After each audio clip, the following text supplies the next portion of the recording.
Hello and Grüß Gott. Today on our 1997 Toyota 4Runner two-wheel drive, we're going to install some 2.5 inch Toy-Tech lifts. These are spacer lifts, and some Energy Suspensions polyurethane coil isolators, which are these black pieces right here. So in order to get started, what we've done is we've put chocks under the rear wheels so that the vehicle is not going to move forward or backward. I've already pre-loosened using a breaker bar and the proper tools, all of the lug nuts actually on both front wheels. And so I'll be taking one side off at a time. This is kind of dangerous work in the sense that the McPherson struts, coil springs have a lot of energy in them. So because of that, I have a lot of tools. I have actually 2 complete sets of these coil tools and all sorts of torque wrenches and things like that, and we'll go over what you need as we do the work. So we'll get it all set up and we'll be right back.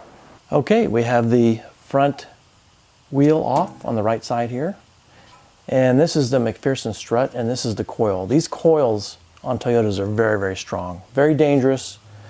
So I'm going to mark it with a paint marker so I know which direction everything is. Actually, it has paint marks already, but I'll go ahead and put some more paint marks on. And then I'm going to put my coil spring compressors on and try to contain some of this energy. And there's actually a cheater way that we can get this off, and I'll show you how to do that when we get to that point. Okay, at this point I have put on these coil spring compressors and just snugged them down real good. Put on a strap here just to be safe. And what I'm going to do is take these 3 bolts loose at the top of the shock tower here. And then I will take this bolt loose down here, and we're going to try to pull the whole strut assembly out. I'm just very cautious in case anything goes wrong. I don't want any parts flying and killing people. So we're going to proceed with that, and then we'll be right back. At this point, I've loosened the 3 nuts at the top of the shock tower, but not removed them. This nut here for the shock, the lower shock, I've gone ahead and loosened. And what I'm doing is using a rubber mallet to tap it out. So we're going to tap that out and we'll be right back. All right, I pulled the strut out, and the way I did it was I took the nut off here, but I also took the nut that holds this piece here. So this could come down, and I took the 4 bolts out here and had a jack underneath it so I could lower it down about another 1/2 inch.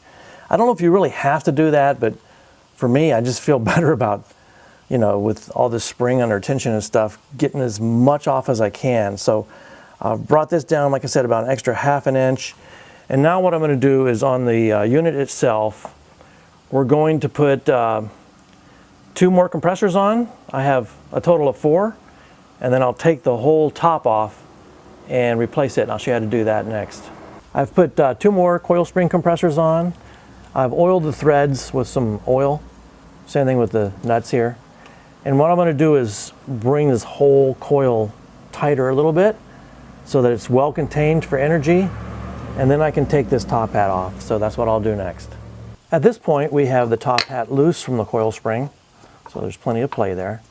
And you have to put a crescent wrench to hold the end of the shock shaft, and a 17mm wrench to take it loose.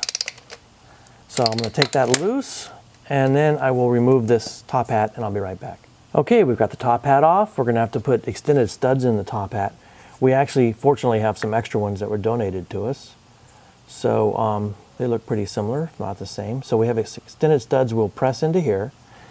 And this piece will go into here. So we're going to do that and start putting it together, and we'll be right back. At this point, we need to put some longer bolts into this top hat. Now again, these were donated to us off of Tacoma. Very similar to the original Toyota ones. Actually a little heavier duty. So these actually get press fitted in. So you could use a ball joint press, or you could do what most people do and just put a nut on here and tighten it up till it pulls it in. So we'll try that method and see how that goes, and we'll be right back. Okay, one way you can actually press these in is to take a big nut, put it over it, and then take the regular nut that tightens it up, and you have to use the right side of the wrench, And then you can do it the cheater way, which is like this. So I'm gonna have to go put this in a vise though to actually hold it. And so I'll do it this way and we'll be right back. So here's what it looks like now that we put the spacer on the top.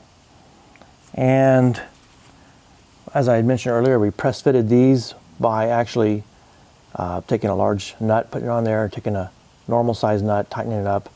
And they snug up real fast and real easy. It's a good method of doing it, just like a press fit. You want to make sure these colored marks go towards the outside. So this is going to go into the shock tower or something like this. I'd sort of tried to pre-align this part.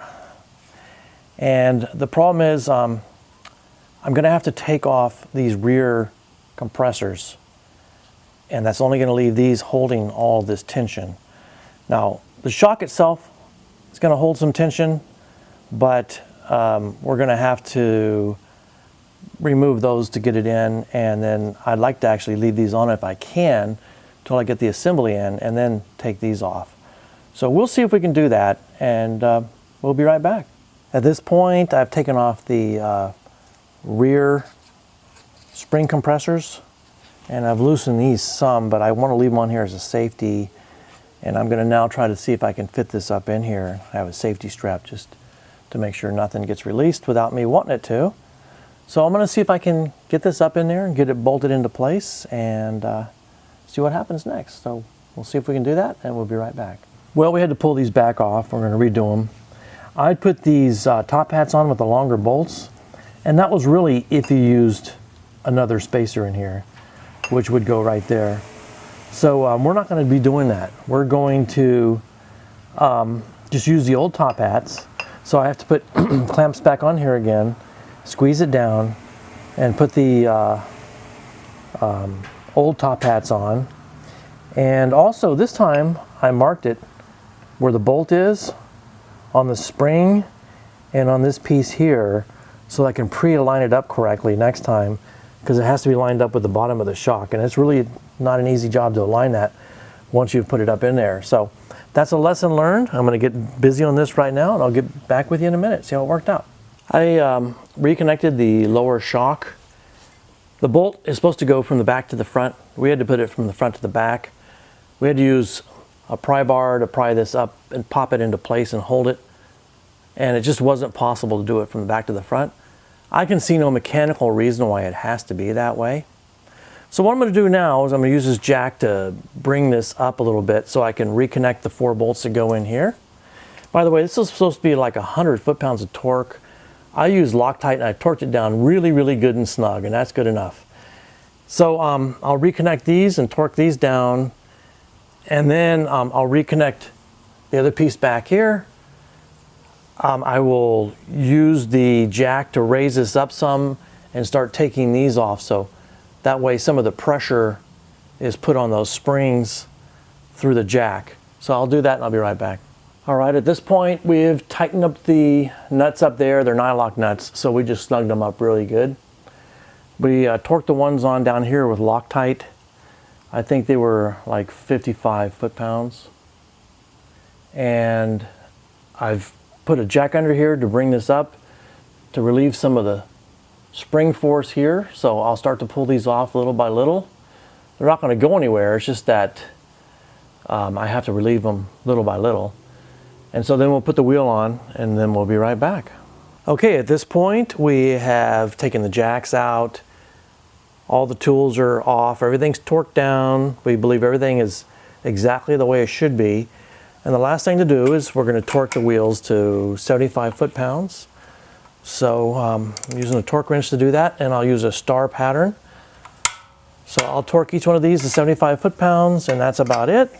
So thanks for watching. Good luck and choose.